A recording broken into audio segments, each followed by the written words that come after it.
Hey there, Red Devil Nation. Welcome back for another Alumni Spotlight. Today, we are really honored to have Sam Eaton, class of 2017, Dickinson Swimming with us. Sam, thank you so much for taking the time to join us. Justin, thanks so much for having me on. It's a real privilege. So before we get into really your time here at Dickinson, just tell us a little bit about who you are, where you grew up, and how you got into the sport of swimming. I actually got into swimming on summer swim team leagues growing up, and always kind of treated it as like a little outlet during the summer. And coming up on my senior year in high school, some people had approached me and said, "Hey, you're pretty good at this. We'd love to have you on the high school swim team. Why don't you come out for tryouts and see what happens?" And from that day, jumped into the water and haven't looked back since. Joined my high school swim team in State College, and couldn't finish a practice on the first day, and that progressed for about the first month. I still wasn't able to finish practice, and then actually worked my way up to qualifying for states and competing at the Pennsylvania State high school meet, which then led me to enrolling in Dickinson and being a member of the Dickinson swim team. And I spent my 4 years at Dickinson from 2013 to 2017 swimming on the swim team, working with now former coach Paul Richards. It was the best experience of my college career. How did you really find Dickinson, and how did you connect with Coach Richards, and what attracted you to his program and to the school? I think I'm in the minority when I say that I'm not just a legacy of Dickinson. I'm actually a double legacy. So both my parents went to Dickinson and they graduated in '81. My mom was actually on the Dickinson swim team way back when the pool was in the basement of the Weiss Center. Oh, wow. And, yeah, right. That's a throwback. Yes, yep. I actually have her Dickinson swimming D, the letter that Oh, wow. we all get. That's cool. Yep. So she was a member of the swim team, and just hearing how fondly my parents spoke about Dickinson, it had always been on my radar when I was looking for colleges. I had such a positive experience swimming previously, that I wanted that to be a part of my Dickinson experience or my college experience. But I also didn't want to sacrifice, my ability to succeed in the classroom. So as I was really applying for colleges, I wanted a Division III school where I was able to do both. Dickinson jumped right off the page at me. I reached out to Coach Richards after my first high school swim meet, and I said, "Hey, I'm a new breaststroker. Here are my times. I don't know if they're good, but if you're willing to meet with me, I'd love to talk with you about the program and get a little bit more information about Dickinson." And made one trip down and met Coach Richards, and within my first minute talking to him, I knew that this was a done deal. This is exactly where I wanted to be. Hearing how he spoke about the program, how he focuses on developing student athletes and keeping us, successful in the classroom and then also succeeding in the pool. I just knew exactly that that's what I wanted. When you first got to Dickinson, just tell us a little bit about the acclimation into becoming a Division III student athlete and that acclimation into the program with Coach Richards, and what those first couple years were like for you. It was a difficult acclimation, coming from high school and then coming to a place like Dickinson where you're expected to do exceedingly well in the classroom. That can bring about its own host of difficulties and adaptations, and then throw in the social aspect and getting used to living on your own, being in college. But then again, throwing in, hey, I also have to balance, 15, 20 hours a week of training. And I'm the kind of person that I was very fortunate to have that sort of structure, because it kept me very regimented. It kept me, honest to myself and devoted to doing everything that I did, doing it well and doing it honestly. And so, the acclimation was difficult, but I don't know if I would have been able to do it as well as I did if I didn't have the swimming structure that it provided for me. Yeah. And, we were a winter sport, but really within about the first week there, we started captain's practices. So about the first week of the semester, we were we were jumping in the water, getting to know the people that we'd be swimming with, getting to know how the program functions, really in a low stress setting, but to begin to build that habit of what it's like to swim as much as we did. So that way, when we got into the meat of the semester and we were starting our season, you know, it was easy for us to make that acclimation. And I always found that, you know, as soon as I stopped that regimen and stopped that structure, you know, in the postseason, it was so much more difficult to keep my schedule together. And I was so fortunate that, you know, we were able to organize captain's practices year round when we weren't in season, so that, you know, for myself personally, and I know for a lot of other people on the team, they were able to continue to work hard, both in the classroom and in the pool. When you got to Dickinson, did you know what you wanted to do, or did you kind of find your path just through classes and through those classes you take as a freshman that for the core curriculum? And then how did you develop that passion? So I sort of had an idea of what I wanted to do coming into Dickinson. I knew that I was fascinated with science and that I wanted to study science, but exactly what I wanted to do with that after Dickinson was remained to be seen. I thought, you know, I had thought that I wanted to go to medical school, but really, what I found so fascinating with Dickinson is the relationships that I was able to form with my professors. Mm-hmm. And so, thinking that I wanted to go to medical school, I wanted to get to know my professors a bit, and I was able to actually join the lab of Professor Mike Roberts and begin a bit of a research project.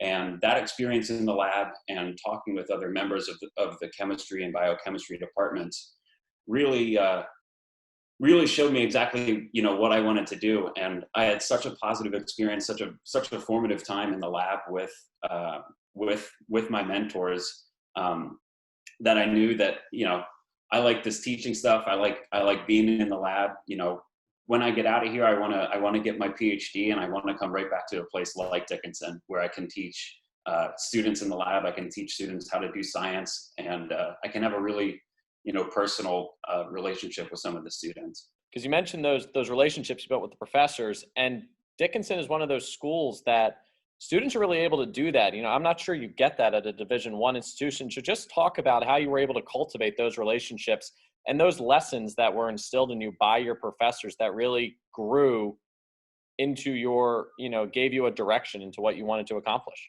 You know, when I think about it, my largest class, right? Like my general chemistry freshman year, it was what, 30 students? And so that that barrier for me to go and speak with my professors and get to know them on a personal level was completely taken down. And you know, I saw that as an opportunity to really get the chance to get to know my professors, really get the chance to learn about their trajectory and you know, what steered them down their pathway. And that was something that I learned quite early on, and that I continued with throughout my entire time. Being a science major, we always thought that organic chemistry was the hardest subject, and that was like the clearinghouse for everybody that wanted to study science. But I can confidently say that my professor for that course remains one of my best friends, and that's simply from the relationship that we formed starting in that course. And I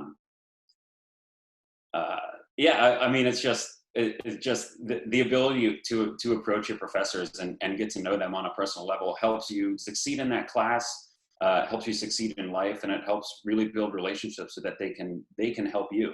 Talk about your relationship with Coach Richards and how the lessons that he taught you guys in the pool and on the pool deck have applied to your time now and your time at Dickinson and now your time at the University of Pennsylvania. I would need an entire other interview to talk about Coach Richards. Well, we can do that. That would just be it'd be a very lengthy alumni spotlight.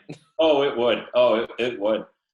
But no, I mean, you know, plain and simply, like I said, Coach was the reason that I came to Dickinson. You know, just a very level-headed coach, a very level-headed person that really focused on developing you as an individual.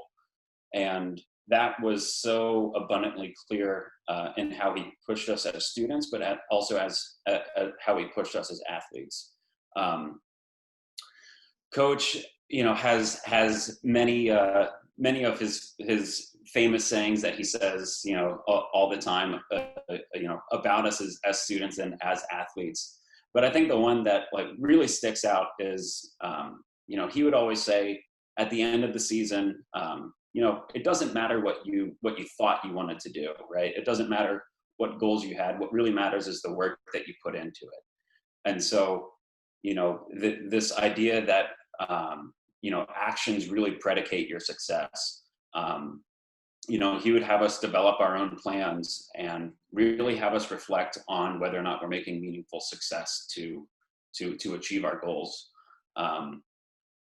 He was a big proponent, or rather, he is a big proponent of, really forcing you to objectively look at both what you do and a big proponent of, having you look at what you do and what you don't do. Mm-hmm. And, whether, that you ultimately are in the driver's seat of your own success, right? So you are steering yourself down your own road. And that was really empowering because he showed us that, we have the ability to determine our own destiny. Mm-hmm. And that was something that was really meaningful, on the pool deck, thinking about that. But then that was such an important life lesson, thinking about, we can apply that in the classroom, and then we can apply that in our own personal relationships outside of a school setting. And that's something that, I've taken that determination that he's helped show me, and I've taken that and I've applied that to my academic studies now. And, I've been transitioning that nature of transitioning that thought of, working towards your own successes to really helping to drive myself to get my PhD from Penn. When you and your teammates sit down and talk about him, you have said so many great things about him, but if there was one thing that stood out to you guys that might not have even had to do with swimming, when you think back on him and all those practices, all those meets, what do you remember most about him that you guys will carry with you for the rest of your lives? Thinking back about all of the time that we spent with Coach Richards, I mean, we were always honest with each other, with ourselves, with him. But most importantly, we always had fun, and we always enjoyed our practices. We always enjoyed our time as members of the team, as members of the Dickinson community, and as members of the Carlisle community. And we've had a ton of memories, on the pool deck or in the bus traveling to and from meets or on our training trip. But really what was most impactful is him teaching us, that we have to be engaged citizens, and we have to, take responsibility for helping out our communities. And Coach Richards was very instrumental in developing a lot of us as, locally and globally engaged citizens. What do you think the value was and is in a liberal arts education that has helped you get through your first couple of years in your PhD program, and how it's helped you continue in that program? What I found so valuable about my liberal arts education is, yes, we sit in the classroom a bunch and, we'll learn, important minutia of a problem, but really that kind of comes and goes. I can't remember everything that I learned, but most importantly, what I do remember is my ability to think about questions in an abstract way and think about how I can approach a problem, knowing that I can access information as I need it.